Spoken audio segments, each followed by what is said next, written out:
Queremos estar cumprimentando a todos os nossos participantes do nosso canal, todos aqueles que sempre estão acessando o canal de ensinos teológicos, ensinos bíblicos do pastor Danilo Palar Lemos, como também nós temos o nosso blog de escatologia, aula de escatologia, pastor Danilo, blogspot.com, que são dois meios de interação online para você poder estar aprendendo mais e edificando a sua vida, solidificando na área dogmática, na área doutrinária.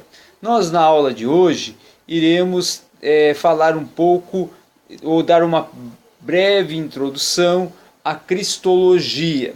Nós já fizemos alguns vídeos dentro da teontologia e hoje iremos dar já uma introdução na cristologia, tendo em vista que a cristologia ela também está inserida no contexto da teologia sistemática.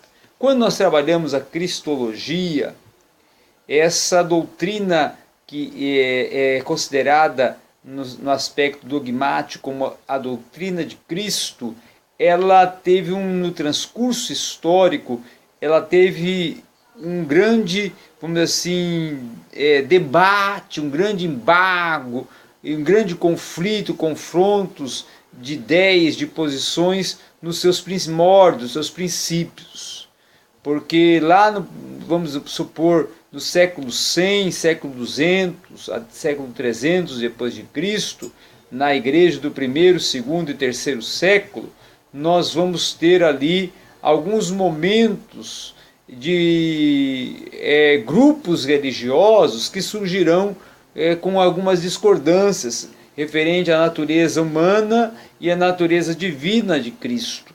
E essas discordâncias, essas controvérsias que surgiu dos grupos dos ebionitas, dos gnósticos, dos nestorianos, dos arianos, que vieram a trazer ali um desconforto doutrinário, uma discordância doutrinária e uma controvérsia que surgiu vários extremos para as abordagens sobre a pessoa de Cristo enquanto homem, a pessoa de Cristo enquanto Deus. E também com isso, esses debates, as controvérsias, elas foram praticamente, vamos dizer assim, eliminadas, cortadas, colocado um limite nesses debates a partir do Concílio de Calcedônia, no ano 451 d.C., que é um concílio que foi proposto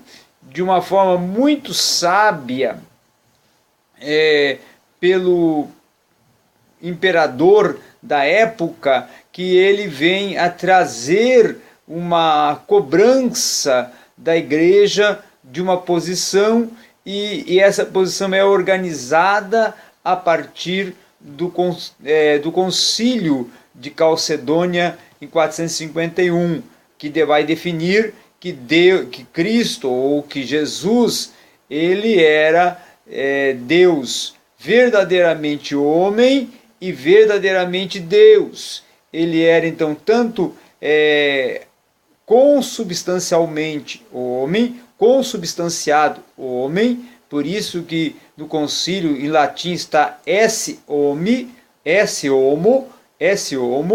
e consubstanciadamente Deus, esse Deus. Então ele era divino humano.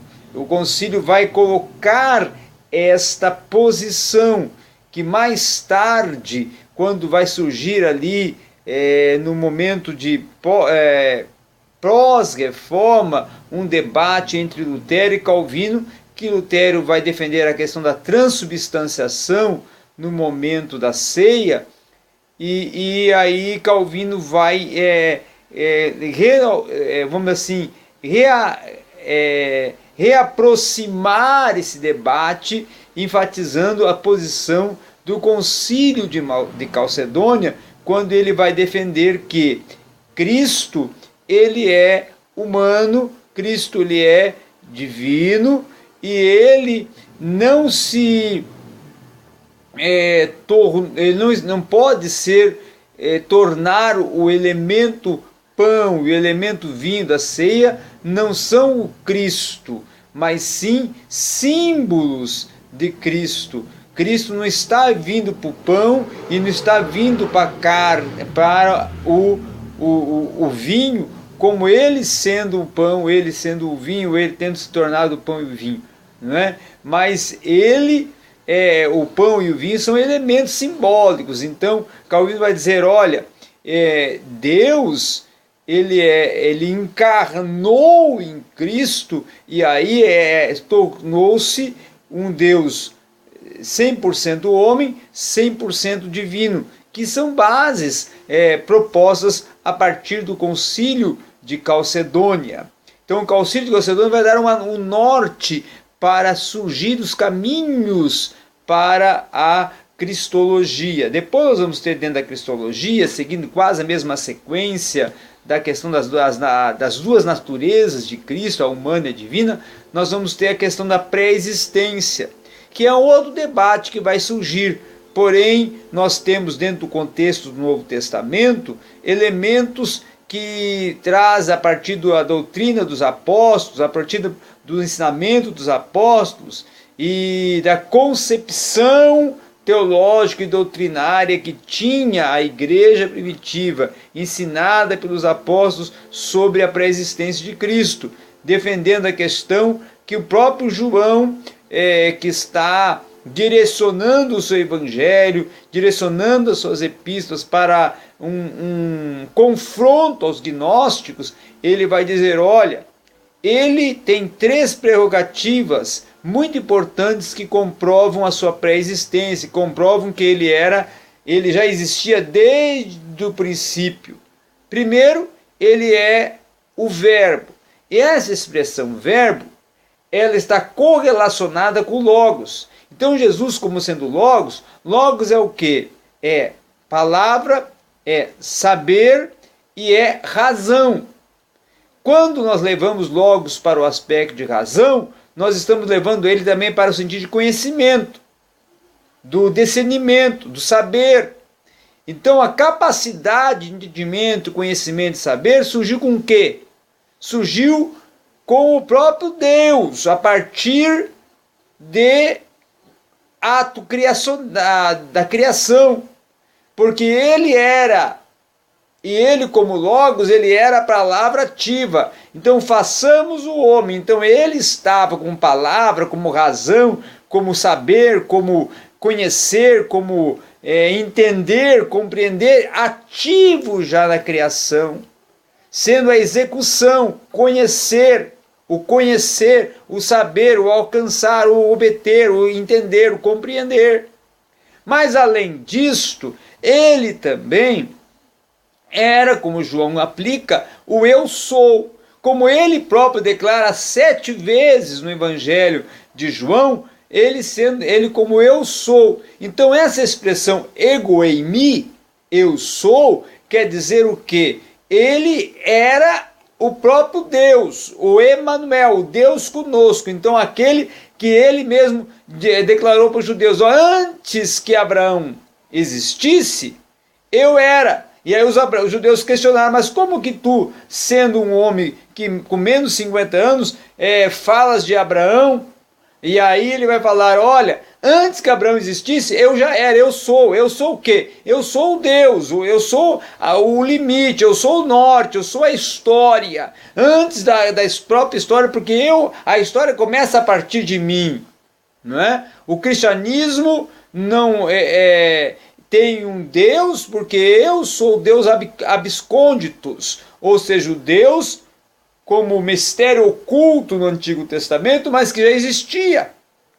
No Antigo Testamento, na Antiga Aliança, era um mistério oculto, mas ele era a rocha, ele era a Shekinah, ele era o anjo do Senhor, mas já estava presente na esfera da ação, não só terrena, como humana. Por isso ele é pré-existente. E ele manifestou-se, como diz o apóstolo Paulo, ele agora que era um mistério oculto, agora manifestou a nós, ou ele se revelou, não é? Ele tornou-se, como João vai dizer, carne. Então ele materializou-se. Então ele se materializou o quê? O Deus que era oculto no sentido antigo, agora está na nova aliança, materializado, tornado carne, tendo um corpo, tendo uma forma, não é? E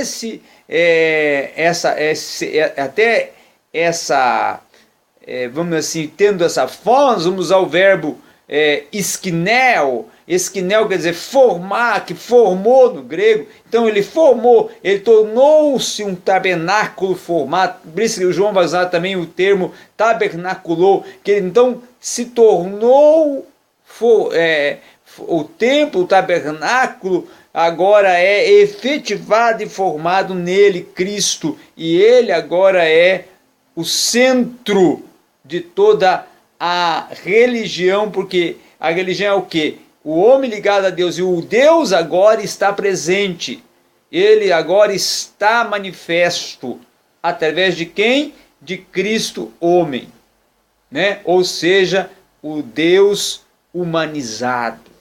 Então isso é que era vamos dizer assim, que gerava as grandes controvérsias e que norteou a doutrina de Cristo, não só na igreja primitiva, a igreja do primeiro século, no século, terceiro século, como também na Idade Média, momento reforma, pós-reforma, não é? Mas com o momento pós-reforma e a partir dos norteamentos que Calvino vai dando, e depois Armínio, e depois outros teólogos que vão surgindo e vão ampliando os caminhos, nós vamos ter então a posição firmada deste Deus humano, divino, e da sua pré-existência, sua existência e de todo o seu desenvolvimento no seu transcurso ministerial e na sua obra salvífica.